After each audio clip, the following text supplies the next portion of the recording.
Malaysia. Inilah pertama kali dalam hidup saya diminta untuk bahas benda ni, dan juga maknanya satu perkaitan yang atau perkongsian yang insyaAllah kita tengok macam mana Al-Aqsa tu dan orang Melayu, dan apakah keadaan-keadaannya. Okey,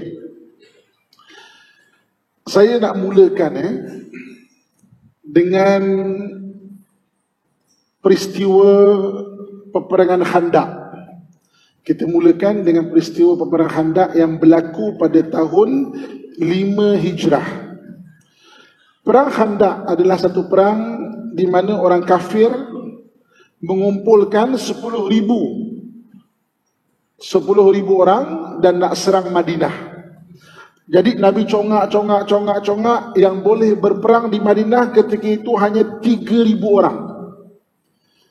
Jadi satu orang sahabat bernama Sayyidina Salman Al-Farisi.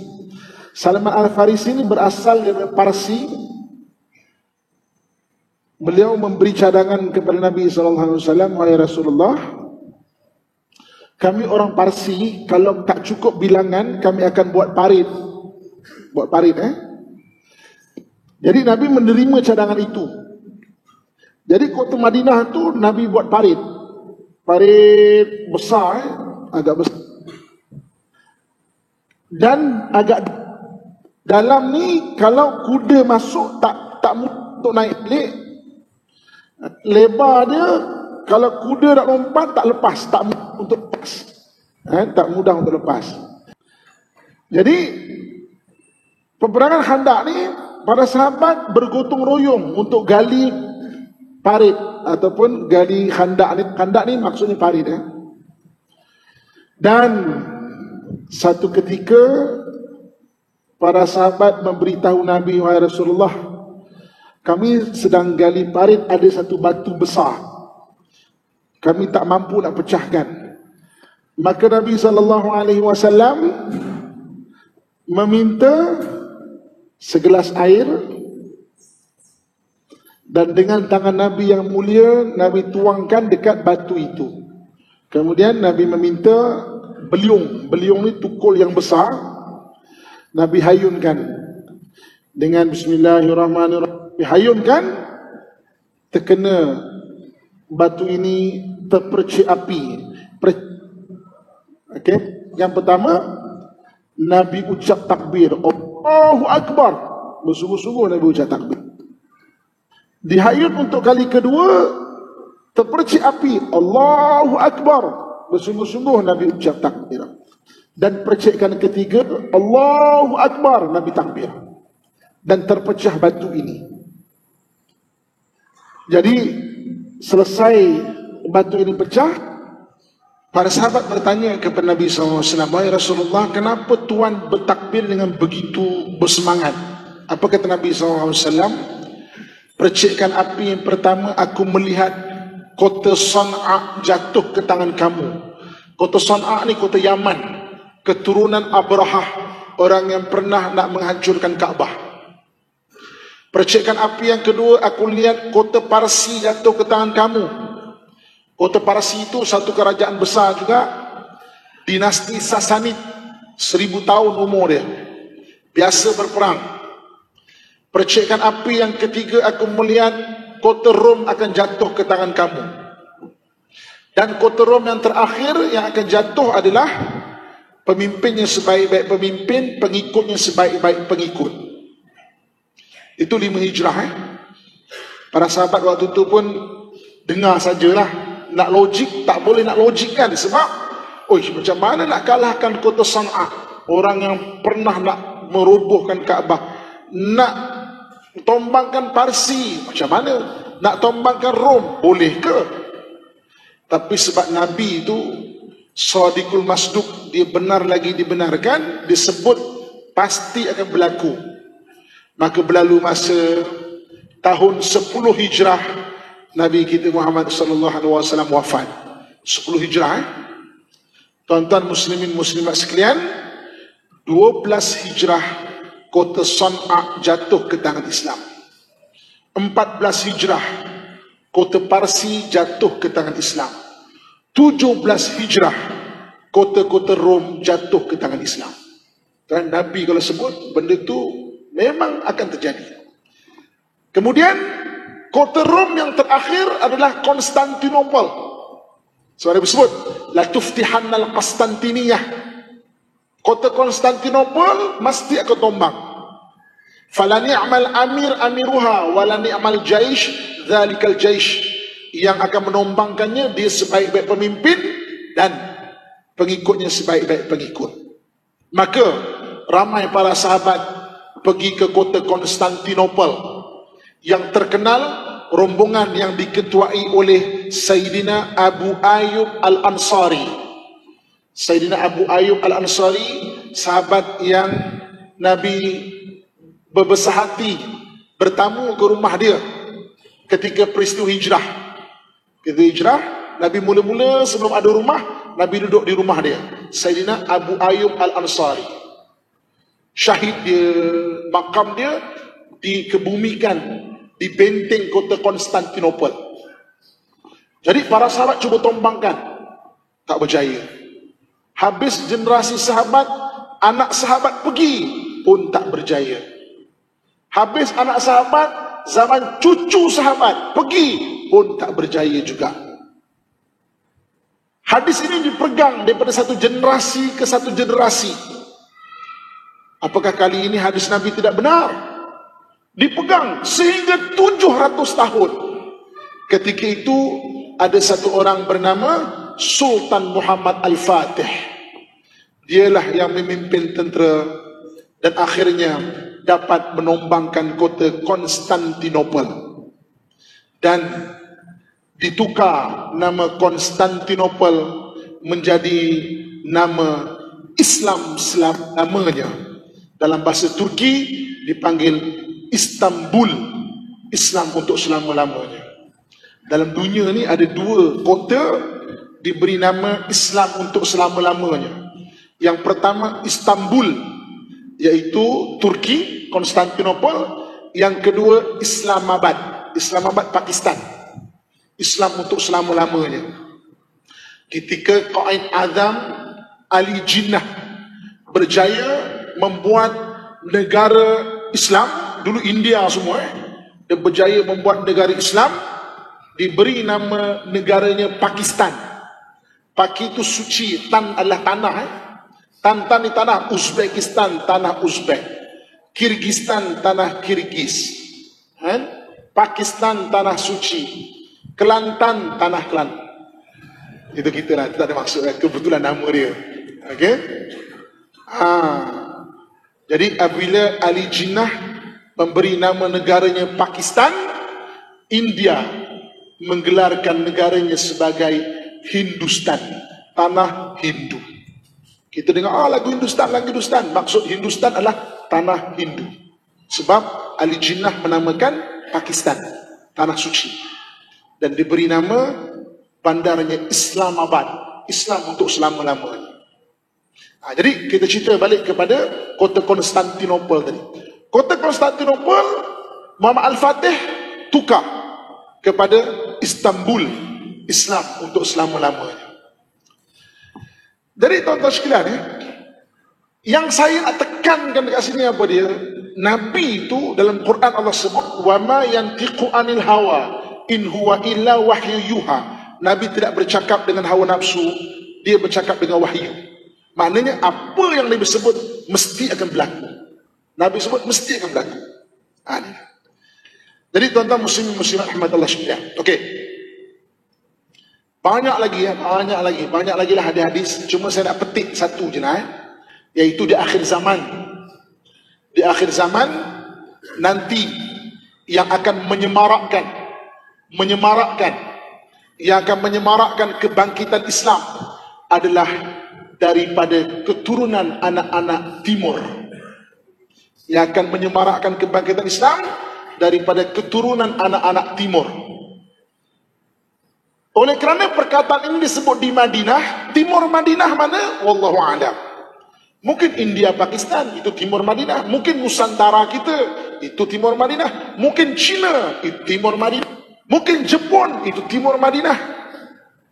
Jadi selepas Rasulullah SAW wafat, para sahabat berlumba-lumba mengislamkan tanah-tanah timur. 2 laluan telah diislamkan. Satu Silk Road, laluan sutra. Satu Spice Road, laluan rempah. Laluan sutra ni mana? Beijing, Xi'an, Samarkand, Bukhara, Khiva. Daripada Khiva pecah pada 2. Satu ke Rom, satu ke Parsi. Spice Road mana? Spice Road laluan rempah. Laluan rempah ni Guangzhou, Melaka, Goa, Hadramaut. Itu laluan rempah. Kemudian pecah pada 2. Satu ke Rom, satu ke Parsi. 2 laluan ini diislamkan.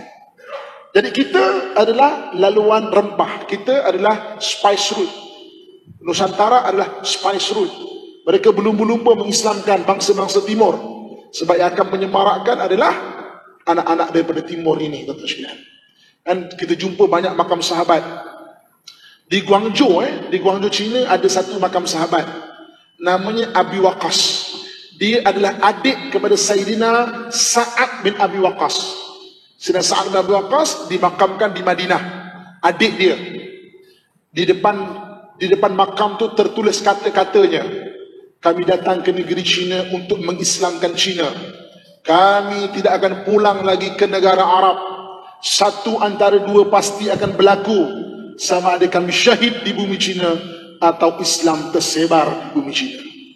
Terbukti Islam tersebar di bumi China, tuan-tuan sekalian. Kan? Di bahagian-bahagian Nusantara ni ada satu makam yang ditemui di Barus. Barus ni 12 jam perjalanan daripada Medan. Tertulis di situ wafatnya pada tahun 38 Hijrah. Kalau 38 Hijrah, kalau tidak sahabat, tabi'in yang berada kat sana. Banyak universiti telah mula buat kajian. Siapakah individu yang berada di Barus? Barus ni, tuan-tuan nanti balik boleh cek. Boleh buka YouTube, type nama Barus. Barus ni tempat pertama orang Islam datang. Ketika Islam datang ke Barus, Rasulullah hidup lagi. Sejarah ni kita tak tahu tau. Type nama Barus dekat YouTube ke kat mana tarif. Kan?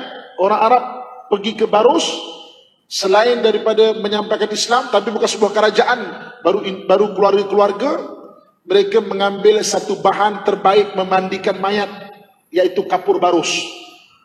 Orang Arab memanggil kapur barus sebagai nama Fansur. Biasa dengar tak nama ulama yang dinisbahkan dengan Fansur? Hamzah Al-Fansuri contohnya. Nama ulama yang dinisbahkan dengan barus. Okey. Jadi tuan-tuan muslimin muslimat sekalian, jadi kita bangsa timur telah diislamkan.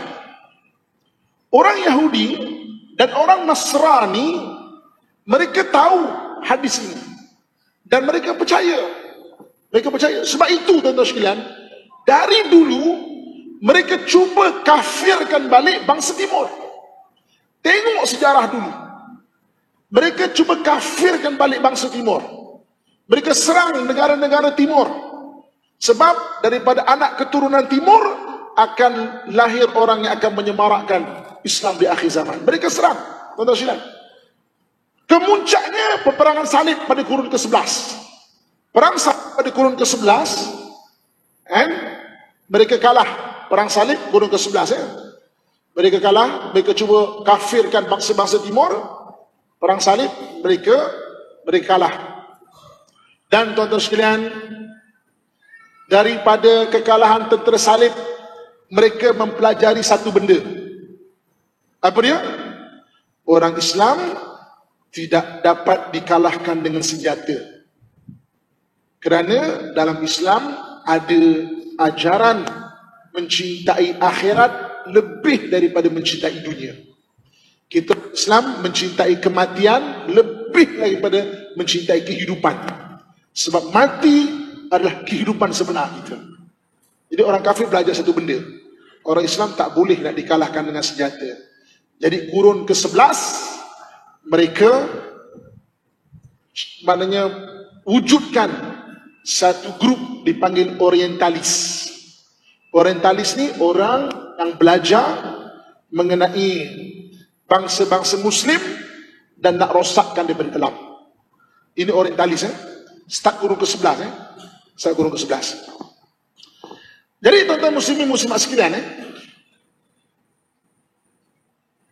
saya mula-mula dengar perkataan orientalis ni, mula-mula waktu saya kecil lagi. Saya adalah batch pertama UPSR.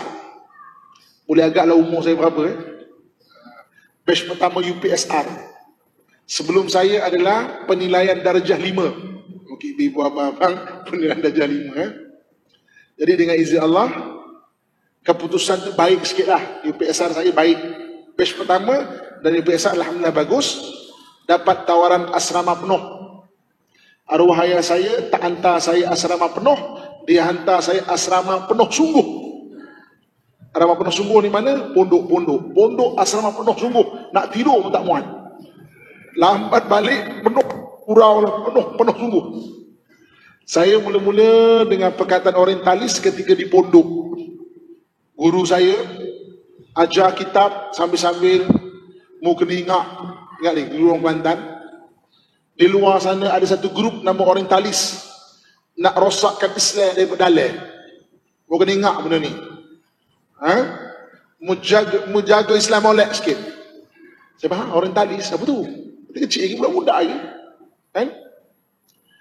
Pondok sampai tingkatan 3, arwah ayah saya hantar saya pergi Pakistan buat hafalan Quran kat sana.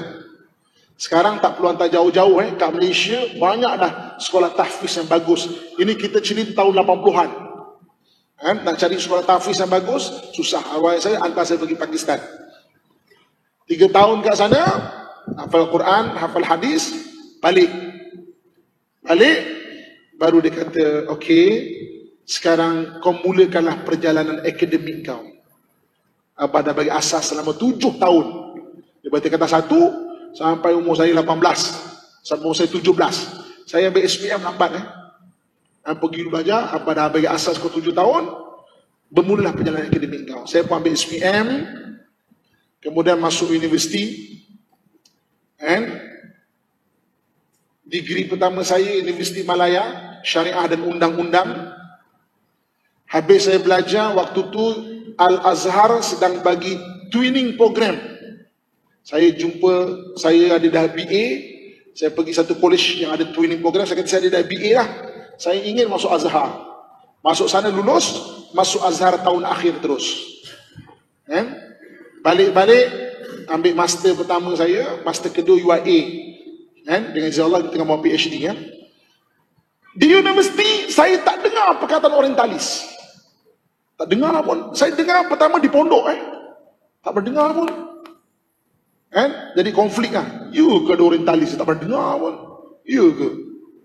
Sampai tahun 2009 saya dijemput untuk mengajar di Rusia. Saya pernah mengajar di Rusia, di Moscow State University di Rusia. Saya pernah mengajar di Rusia.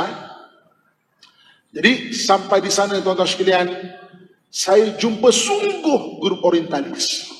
Saya jumpa sungguh orang yang tak pernah, kalau bagian Nusantara kita, orang yang tak pernah datang ke Malaysia, fasih cakap Melayu. Ada orientalis bahagian Melayu, ada orientalis bahagian Parsi, ada orientalis bahagian Arab, ada orientalis bahagian bangsa-bangsa Muslim. Ada dia punya squad dia. Jadi saya jumpa yang Melayu tu, saya pun boleh, macam mana aku boleh cakap Melayu? Kita belajar sini. Tak pernah datang Malaysia, fasih cakap Melayu tu sini. Dan oleh kerana saya mengajar di sana, saya dapat masuk perpustakaan yang hanya pensyarah boleh masuk.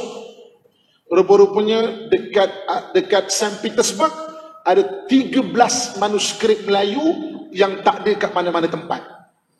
13 manuskrip Melayu termasuk undang-undang bertulis bangsa kita Melayu sebelum wujudnya tulisan Jawi. Kalau hari ini saya buat PhD dalam bidang, mungkin depan saya ni ada cikgu sejarah dan sebagainya, mungkin ada pensyarah dan sebagainya. Saya masih lagi diajar di peringkat PhD. Orang Melayu tak ada undang-undang bertulis, hanya undang-undang adat, undang-undang mulut.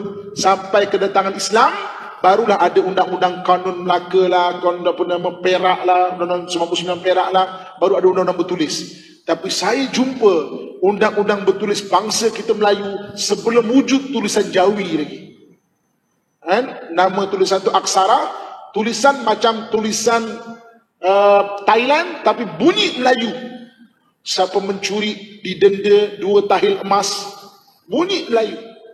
Tuan-tuan balik nanti boleh Google Ustaz Amin manuskrip dari Rusia. Saya pernah kongsikan. Kalau sebuah bangsa dah ada tulisannya sendiri, bangsa tu maju dah sebenarnya, tuan-tuan sekalian. Maju dah. Tapi orang Melayu adalah orang yang tak tahu sejarah bangsa kita. Sebab apa? Ketika Melaka Tombang 1511, buku-buku sejarah Melayu diangkut dua buah kapal.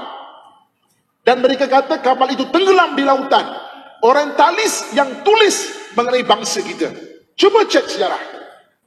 Kita tak tahu sejarah kita sebelum Islam. Kita tak tahu sebab catatan tu hilang. Dia kata tenggelam di lautan. Tapi ada sebenarnya. Saya jumpa 13 manuskrip Melayu. Saya balik, saya bincang dengan UM, saya bincang dengan UIA. Perlunya hantar pelajar PhD untuk kaji benda ni balik. Perlunya ada. Kan? Ini tanggungjawab kita lah, anak-anak kita. Kan? Perlu, memang perlu adanya kajian mengenai demikian.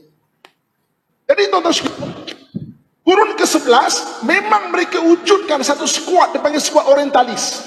Kaji bangsa-bangsa Muslim, cuba rosakkan daripada dalam. Dan kurun ke-15, cuba tengok macam saya sebut tadi, kita anak-anak timur kan, kita telah dapat Islam. Mereka cuba kafirkan kita balik. Na'udzubillah. Kita tengok kurun ke-15. Apa Patugis buat? Patugis tombangkan kota Melaka.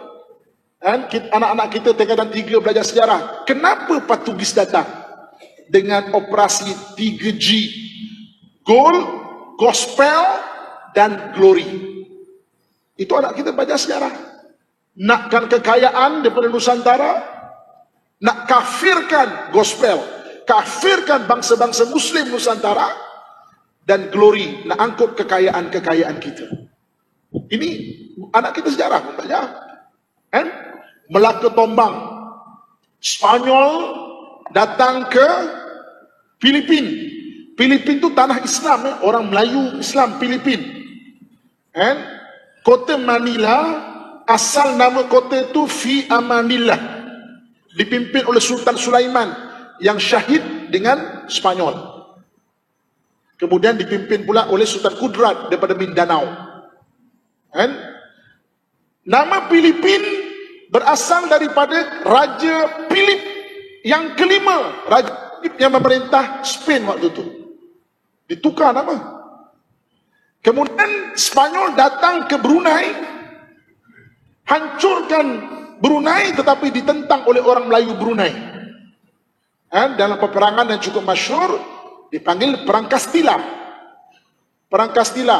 Waktu itu Sultan Saiful Rijal dan Bendara Sakam lawan balik, berjaya menghambat keluar Spanyol waktu itu.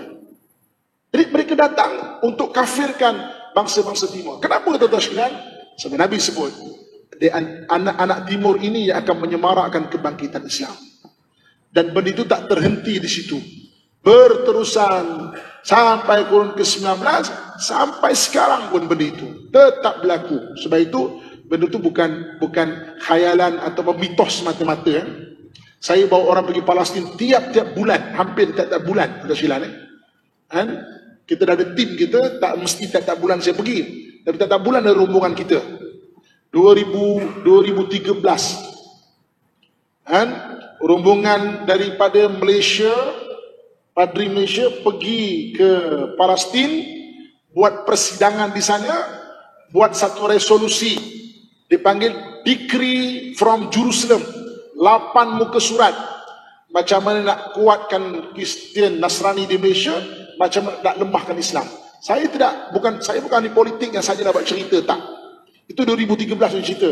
Tuan-tuan boleh tengoklah, dekat saya dah kongsikan kat Facebook saya, kat YouTube, apa yang saya jumpa. Itu bukan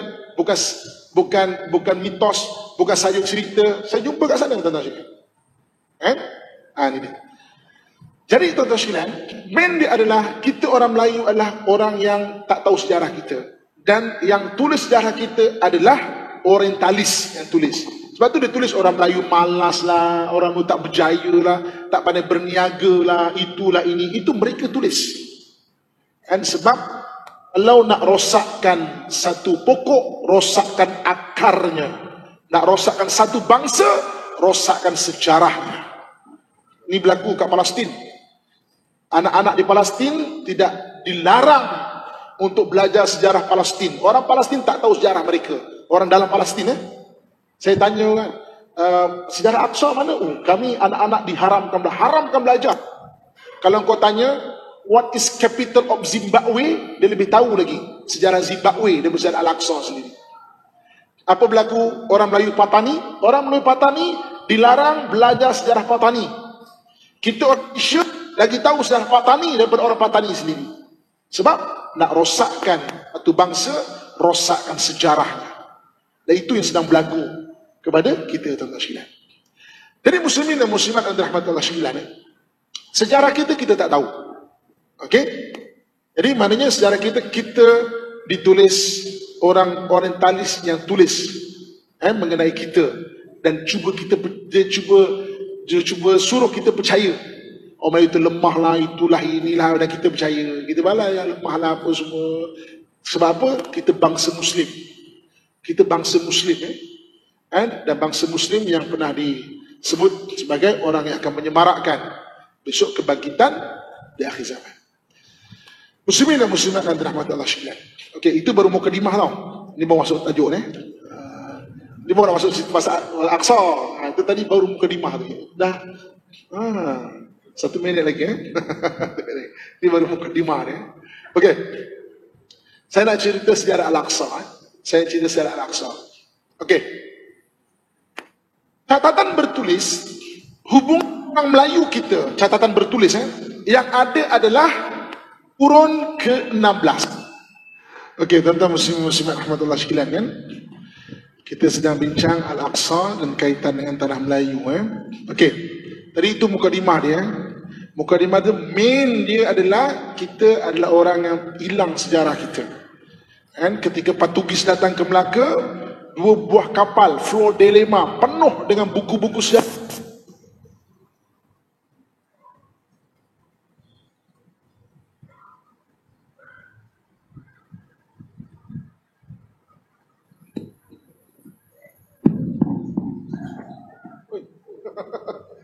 Tiga kali tukar mic ni. Okey. Dulu buku-buku sejarah ni berada di istana-istana. So ketika Melaka tumbang, 2 buah kapal buku sejarah Melayu kita diangkut Flor de Lima, diangkut dan mereka kata tenggelam di tengah jalan. Tapi banyak ahli sejarah sebenarnya berkeyakinan bahawa sebenarnya dia tak tenggelam pun, tapi diambil. Okey. Jadi tuan-tuan sekalian, sejarah yang tercatat hubungan orang Melayu kita dengan Al-Aqsa kurun ke-16. Bila ada satu pendakwah yang mengislamkan tanah Jawa. Dulu kawasan sini ada 2 nama. Satu tanah Jawa, satu tanah Melayu.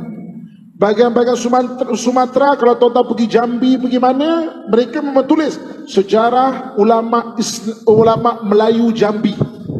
Situ tanah-tanah Melayu dan tanah Jawa. Kalau kita baca kitab Daud Al-Fatani, kaedah mencari kiblat, kita akan jumpa kaedah mencari kiblat di tanah Jawa, kaedah mencari kiblat di tanah Melayu.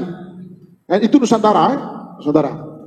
Ada pendakwah yang mengislamkan tanah Jawa. Mereka digelar dengan 9 wali ataupun wali songo. Salah seorang wali songo ni namanya Sunan Kudus. Sunan Kudus menisbahkan nama dia dengan Al-Quds sebenarnya.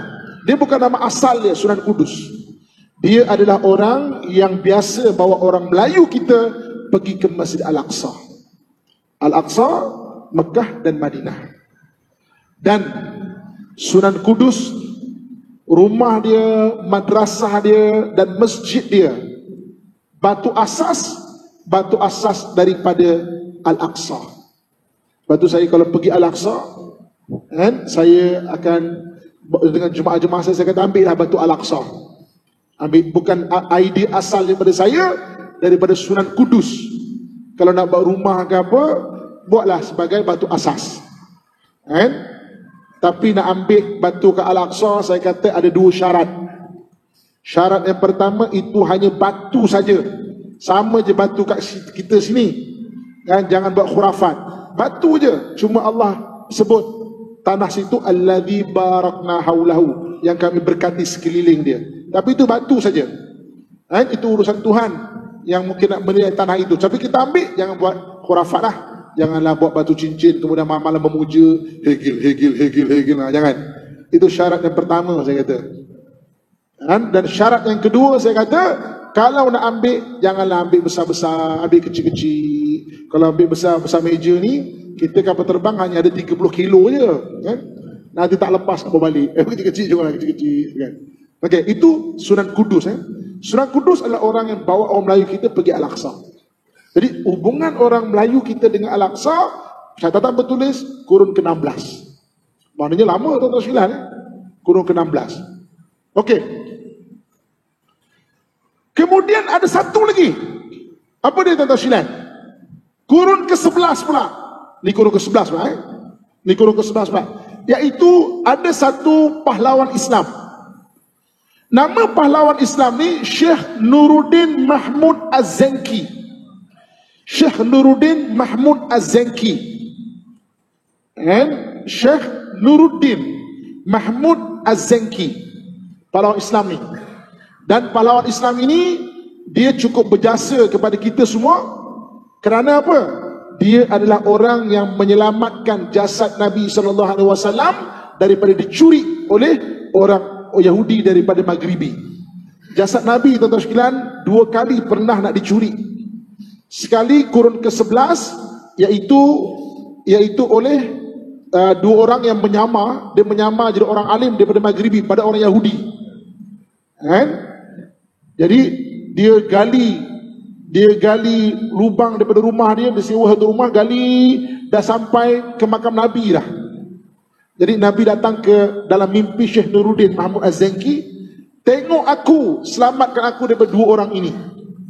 Nuruddin terbangun, tidur balik, tengok aku, selamatkan daripada 2 orang ini. Terbangun 3 kali. Pagi-pagi Nuruddin tanya panglima-panglima dia, kita nak buat macam mana ni? Pergi Madinah lah tuan. Sampai di Madinah, dia kata kita buat kenduri lah. Semua wajib datang. Bincang dengan Gubernur Madinah, semua wajib datang. Jadi ketika dibuat kenduri, ditanya Gubernur, ada tak? Semua datang tak? Tak, ada 2 orang. Orang alim sangat daripada Maghribi. Dia kata dia tak nak datang. Apa kata Nuruddin? Ambil dia, bawa datang. Paksa dia.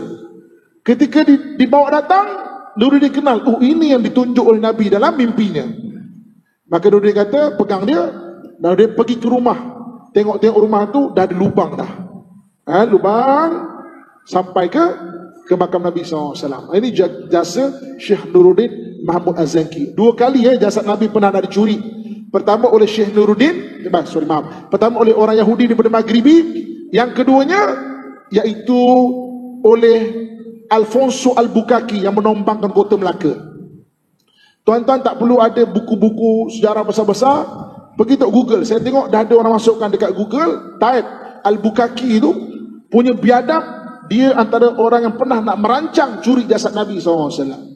Sebab tu ketika dia tombangkan kota Melaka, kerajaan Demak daripada Jawa serang dia, tapi tak berjaya. Sebab tu kan ada pembayang pantun, jika roboh kota Melaka, papan di Jawa kami sorongkan. Itu bukan sekadar pembayang, itu berdasarkan sejarah. Ketika Melaka tombang, kerajaan Demak dipimpin oleh Sultan Pati Yunus serang Melaka, tapi tak berjaya. Yang berjaya bunuh Albuquerque siapa? Kerajaan India daripada kerajaan Mughul, Maharaja Humayun, Maharaja kedua kerajaan Mughul. Dia pulang daripada Melaka, kerajaan India serang dia. Sebab dia merancang nak curi jasad Nabi SAW. Tapi orientalis tu siapa? oh dia diserang Lanon dan mati di lautan, ada kata mati di Goa, ada mati, tapi dia diserang oleh kerajaan Islam Mughal. So jadi tuan-tuan sekalian, Syekh Nuruddin Mahmud Az-Zanki, okay, saya nak cerita Syekh Nuruddin ni tadi. Jadi Syekh Nuruddin ni dia bercita-cita sangat untuk bebaskan Al-Aqsa daripada tentera salib.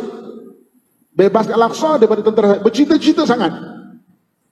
Sebab itu Al-Aqsa bawah tentera salib hampir 100 tahun. Jadi dia buat 2 buah mimbar, cantik sangat mimbar tu, 2 buah mimbar. Dia bernazar, kalau aku berjaya tawan balik Al-Aqsa daripada tentera salib, aku akan letakkan mimbar yang sangat cantik ini, satu di dekat Masjid Al-Aqsa, satu lagi dekat Masjid Nabi Ibrahim. Tapi tuan-tuan sekalian, Syekh Nuruddin Mahmud Az-Zanki tak sempat. Meninggal dia, syahid dia, tak sempat.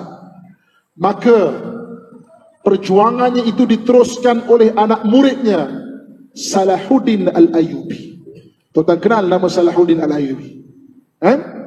Jadi Salahuddin Al-Ayyubi meneruskan perjuangan gurunya, akhirnya berjaya menombangkan Al-Aqsa dan mengambil Al-Aqsa daripada tentera salib pada tahun 1187 Masihi. 1187 Masihi. Ketika Salahuddin Al-Ayyubi berjaya mengalahkan tentera salib dekat Hittin. Hittin ni 200 km daripada Jerusalem lebih kurang. Kalah tentera salib, maka Salahuddin pun menuju ke Jerusalem, kepung kota Jerusalem. Ketika itu pemimpin Kristian di kota Jerusalem namanya Balian. Balian son of Godfrey. Balian kata apa? Oh, habislah kita, habislah. Salahuddin mesti akan bunuh semua kita. Sebab apa? Waktu tentera salib datang dulu 100 tahun dulu, dia sembelih 70,000 orang Islam. Ini kali dia mesti akan balas dendam. Jadi Salahuddin nak jumpa Balian, akhirnya Balian pun wakil pada seluruh penduduk salib dekat kota Jerusalem. Apa kata Balian? Engkau nak kota Jerusalem, tapi mesti kau nak bunuh kami kan? Tak apa, kami akan bakar seluruh kota Jerusalem. Apa kata Salahuddin? Tak, aku nak Jerusalem je. Aku jamin keselamatan 100,000 orang Kristian daripada Jerusalem. Mana mungkin, aku tak percaya. Sebab dulu waktu tentera salib datang, dia bunuh 70,000 orang. Ini mesti kau akan bunuh juga 100,000 orang Kristian di sini. Apa kata Salahuddin Al-Ayyubi? Aku jamin perempuan, orang tua, orang tak bersenjata, kanak-kanak, semua selamat. Aku jamin. Kerana guruku berbeza dengan guru mereka yang datang 100 tahun lepas. Guru orang salib yang bunuh orang Islam, guruku berbeza. Guruku Muhammad sallallahu alaihi wasallam, kami diajar tidak membunuh orang yang meletakkan senjata, orang perempuan, orang tua, kanak-kanak dan orang yang tidak berdaya. Aku jamin keselamatan mereka. Apa kata Balian? Under this term, I am surrender Jerusalem. Jerusalem diberi kepada Salahuddin Al-Ayyubi pada 1187. Jadi tentera salib semua keluar dari Jerusalem, tak ada seorang pun dibunuh, tuan-tuan sekalian. Jadi Salahuddin Al-Ayyubi ni tadi bawa mimbar guru dia tadi kan, iaitu mimbar Nuruddin Mahmud Az-Zanki. Diletakkan satu di dekat Masjid Aqsa, satu dekat Masjid Nabi Ibrahim AS. Dan tuan-tuan sekalian, mimbar itu sangat istimewa bagi penduduk Jerusalem dan tanah Arab. Sebab apa? Mimbar itu dibina daripada kayu dan daripada 16,000 kepingan kayu. 16,000 kepingan kayu ditanggam dan dipasak tanpa paku, tuan-tuan sekalian. Dan teknologi itu hanya orang Nusantara saja yang ada. Pembinaan mimbar Nuruddin sama dengan pembinaan istana dekat Negeri Sembilan tu apa? Istana apa? Seri Menanti. Tanggam dan pasak. Itu hanya orang Nusantara saja yang ada teknologi itu. Dan kalau kita tengok bunga-bunga yang ada dekat mimbar itu, bunga-bunga itu bunga-bunga daripada Nusantara. Siapa-siapa yang biasa kan dengan interior designer, kan? Kalau saya bawa orang ke sana, betul Ustaz, ini awan larat. Awan larat, bunga awan larat. Ini bunga Nusantara, ini bunga, memang teknologi orang Melayu tuan-tuan. Kan? Sumbangan kita orang Nusantara ketika peperangan salib. Itu bukan teknologi orang Arab. Orang Arab teknologi dia bukan kayu. Kan? Orang Nusantara teknologi kayu, tuan-tuan. Muslimin dan muslimat dan dirahmati Allah sekalian. Jadi tuan-tuan muslimin muslimat sekalian, hubungan kita orang Nusantara dengan orang dengan Masjid Aqsa memang lama dah ada. Sebab itu kalau kita tengok sejarah terkini, berlaku sejak tahun 70-an, sejak tahun 60-an, berlaku sesuatu dekat Al-Aqsa, kita orang Melayu antara yang awal.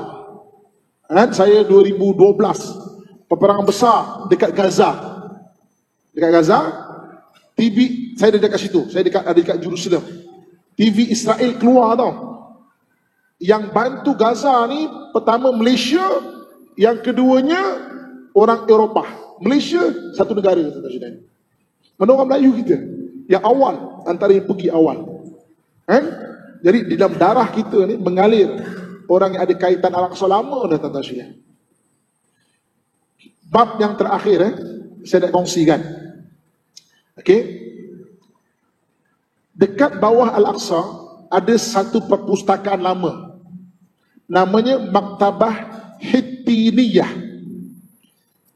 Maktabah Hittiniyah ni ada lebih 1,5 juta kitab-kitab lama. Kitab lama dan manuskrip lama. Lebih 1,5 juta. Ingat tak dulu? Dulu ni pada tahun 60-an kita tak ingatlah, kalau baca sejarah jumpalah 69 ke macam tu. Orang Yahudi pernah bakar Masjid Al-Aqsa. Sebenarnya mereka bukan bakar Masjid Al-Aqsa itu, mereka nak bakar maktabah itu, nak bakar perpustakaan itu. Sebab perpustakaan itu adalah maknanya menyimpan banyak khazanah-khazanah Islam. Okey?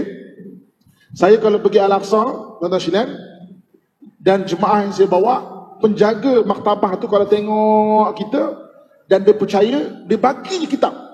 Kitab umur 300, 400, 1000 tahun, bagi je tuan-tuan sekalian. Dia bagi je. Kenapa? Dia kata aku percaya dan tolong selamatkan. Aku tak tahu nak bagi siapa. Tolong selamat. Jemaah saya banyak dapat kitab. Saya sendiri kitab-kitab lama Al-Aqsa ada yang imam kirim pun ada. Dan kalau saya tak pergi, imam Al-Aqsa kirimkan bagi. Sebab dia suruh kita jaga. Banyak saya dekat manuskrip banyak sangatlah tuan-tuan sekalian. Okey. Kalau kita baca tarsilah Melayu, okey, tarsilah Melayu, tarsilah Melayu ada menyebut nama bahawa isteri Nabi Ibrahim bukan 2 tapi 3. Satu Siti Sarah, satu Siti Hajar, satu lagi Keturah. Itu tarsilah Melayu. Saya mula-mula baca tarsilah Melayu, saya terus blok mental saya. Apa mengarut, kita belajar 2 je, Sarah dengan Hajar 3 pula. Ngarutlah. Dulu ketika saya start bawa orang aktif pergi Masjid Aqsa, manuskrip di bawah Masjid Aqsa sebut sungguh isteri Nabi Ibrahim itu 3, tuan-tuan sekalian. Imam satu Masjid Aqsa, saya tanya, dia kata yes, betul. 3. Dan saya pernah pergi kampung Keturah.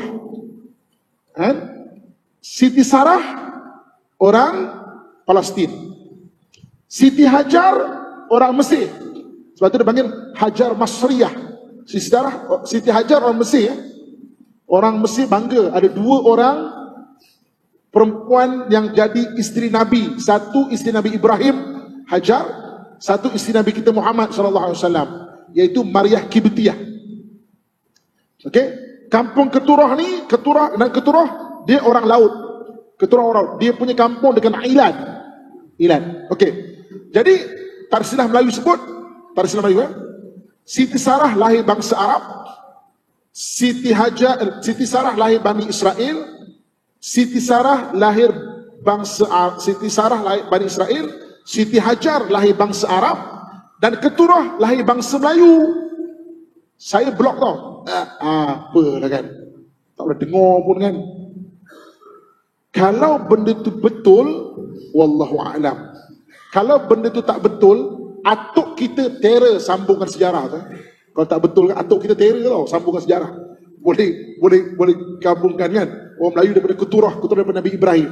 Tapi wallahu a'lam. Tapi tuan-tuan rujuk banyak doktor-doktor kat Malaysia, bahagian sejarah apa semua ada bincang hubungan orang Melayu dan keturah. Kan? Bukan saya cakap saja, banyak doktor-doktor lain. Boleh cari, sekarang dunia terbuka. Sekejap lagi boleh cari kat internet, dekat YouTube, dekat mana perbincangan syarah doktor-doktor yang buat tentang kita kerja dan sebagainya. Saya wallahu alam, saya tak berani nak cakap benda itu sebab saya tak kaji betul-betul lagi. Bagi masa sikit insya-Allah saya akan kaji benda itu, kan? Tapi kalau betul wallahu alam. Kita bangsa Timur juga yang disebut. Kan? Sebab itu besok tuan-tuan sekalian, Imam Mahdi itu benda betul antara tanda besar hari kiamat akan lahir. Antara yang disebut dalam hadis, pembantu-pembantunya anak-anak daripada timur. Kan ada panji-panji daripada hitam daripada timur. Itu jelas disebut. Dan ketika Imam Mahdi besok memimpin orang Islam, dapat mengalahkan banyak, dan ketika itu Dajjal turun, maka Imam Mahdi akan bersama Nabi Isa AS dalam memerangi Dajjal. Dan Dajjal itu dapat dibunuh di satu tempat bernama Babun Lut. Bab tu pintu, Lut kota Lut. Nabi sebut yuqtalud Dajjal bi Babil Lut. Dajjal akan dibunuh di pintu Lut. Pintu Lut ada dua. Pintu kota Lut ada dua. Satu pintu barat, satu pintu timur. Ulama kita bahaskan pintu mana? Barat ke timur? Dan banyak mereka berpendapat dia dibunuh di pintu bahagian timur. Yuqtalud Dajjal bi Babil Lut. Juga disebut antara yang besok menyemarakkan yang akan sama-sama orang daripada timur. Timur mana wallahu a'lam, mungkin India, Pakistan, mungkin Nusantara kita, mungkin China, mungkin Jepun, wallahu a'lam. Kita tak cakap kita saja orang Melayu ke, tapi wallahu a'lam. Tapi daripada beberapa perkara itu, maknanya lamalah hubungan kita orang Melayu ini daripada dan hubungan kita dengan Baitul Maqdis. Jadi saya rasa setakat ni saja dulu yang boleh kita kongsikan bersama. Alhamdulillah sempatnya semua semangat kembang hidung ni. Banyak umur baran sikit, sambung siri kedua insya-Allah. Insya-Allah kita sambung siri yang kedua. Insya-Allah Baitul Maqdis dan orang-orang daripada timur. Dan mudah-mudahan memberi manfaat kepada kita, bukan sekadar cerita-cerita sejarah, tapi juga ada benda yang kita tak tahu. Sebenarnya sebab sejarah kita telah hilang. Dan yang menulis sejarah kita adalah orang orientalis itu sendiri yang menulis sejarah kita untuk dia lemahkan kita, tak tahu sejarah kita dan sebagainya.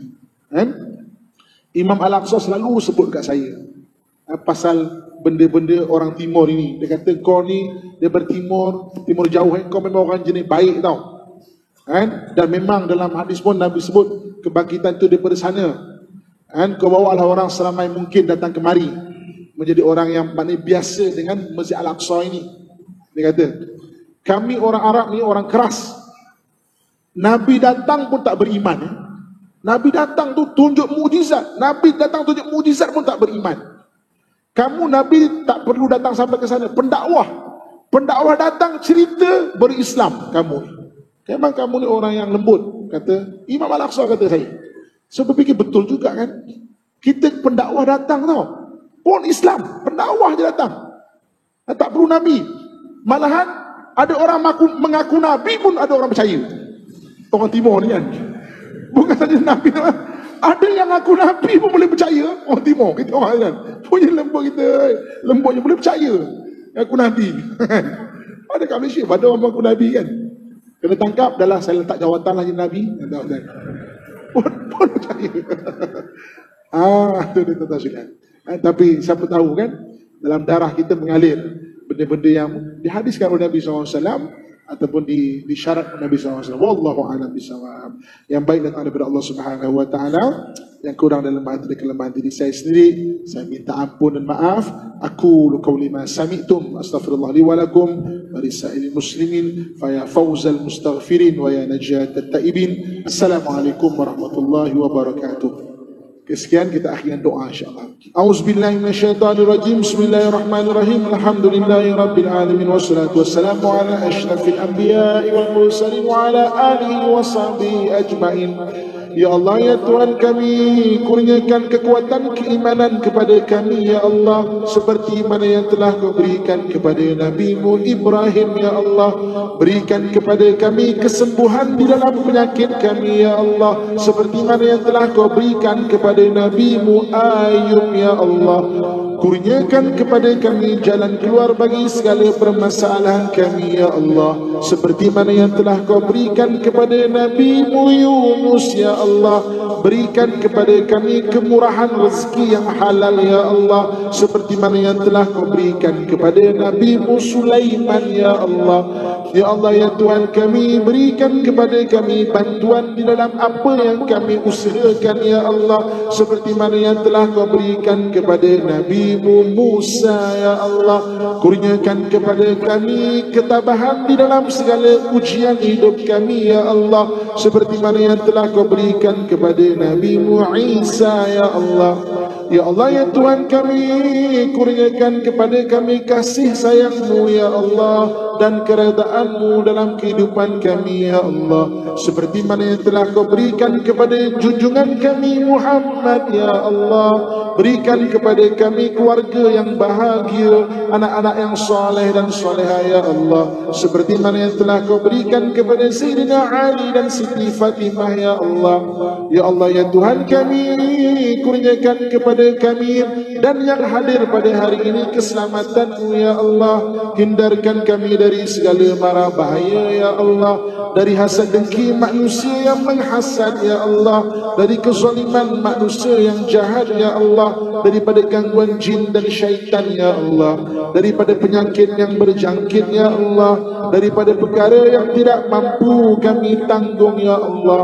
Allahumma rabbana atina fid dunya hasanah wa fil akhirati hasanatan wa qina adzaban nar wa adkhilna al jannata ma'al abrar ya aziz ya ghaffar ya rabbal alamin. وصلى الله على سيدنا ومولانا محمد وعلى آله وصحبه أجمعين. سبحان ربك رب العزة أما يصفون والسلام على المرسلين والحمد لله رب العالمين. تقبل الله منكم منا ومنكم تقبل يا كريم.